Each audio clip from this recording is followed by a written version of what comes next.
Carrot பொரியல். அந்த carrot பொரியல் வந்து பொடி பொடியாக கேரட் அரிஞ்சு கழுவி வச்சுருக்கேன். இதில் பச்சையாக வேர்க்கடலை கொஞ்சம் உரிச்சு போட்டு வச்சுருக்கிறேன், ஒரு 1/4 கப்பு.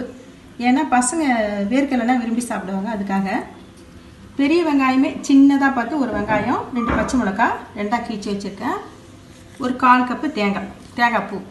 இப்போ எப்படி செய்யறதுன்னு காமிக்கிறேன் பாருங்கள். அடுப்பை பற்ற வச்சு வானில் போட்டு 1 ஸ்பூன் எண்ணெய் ஊற்றிருக்கோம். இப்போ கொஞ்சமாக கடுகு பொரியட்டும். பொரிஞ்ச உடனே கொஞ்சம் உளுத்தம் பருப்பு போடணும். கடுகு பொரிஞ்சிட்டு இப்போ கொஞ்சம் உளுத்தம் பருப்பு, அது கூடயே 1 ஸ்பூன் அளவுக்கு கடலைப்பருப்பு. இந்த கடலைப்பருப்பு உளுத்தம் பருப்பு செவற வரைக்கும் வறுத்துட்டு அதுக்கப்புறம் நம்ம வெங்காயம் பச்சை மிளகாய் போடணும். கடலைப்பருப்பு செஞ்சுட்டு இப்போ வெங்காயம்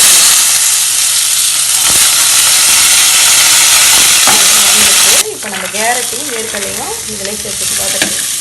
இதையும் கொஞ்சம் நேரம் வதக்கணும். வதக்கிட்டு தான் அப்புறம் தண்ணி ஊற்றணும். கேரட்லாம் ஓரளவு வதங்கிட்டு இப்போ கொஞ்சம் கருவேப்பிலை போட்டுக்குவோம். கருவேப்பிலையும் போட்டு கொஞ்சம் வதக்கிட்டு இப்போ நம்ம தண்ணியை சேர்த்துக்கணும். தண்ணி வந்து இது முழுகிற அளவுக்கு ஊற்றிக்கணும்.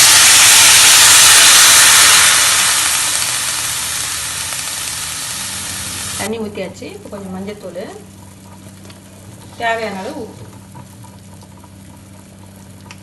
இது நல்லா வேகட்டும். இது மூடி கூட வேக வச்சு கேரட் பொரியல் வெந்து போச்சு. கொஞ்சோண்டு சர்க்கரையும் இந்த 1/4 கப்பு தேங்காயும் போட்டு நல்லா கிளறி ஆஃப் பண்ணிட வேண்டியதான். கேரட் பொரியல் ரெடி ஆகிடுச்சு. இது குழந்தைங்களுக்கு கொடுங்க, விரும்பி சாப்பிடுவாங்க. விட்டமின் ஏ அதிகமாக இருக்குது கேரட்டில், கண்ணுக்கு நல்லது. மீண்டும் சுலபமான சுவையான ஆரோக்கியமான சமையலோடு உங்களை சந்திக்கிறேன். நன்றி, வணக்கம்.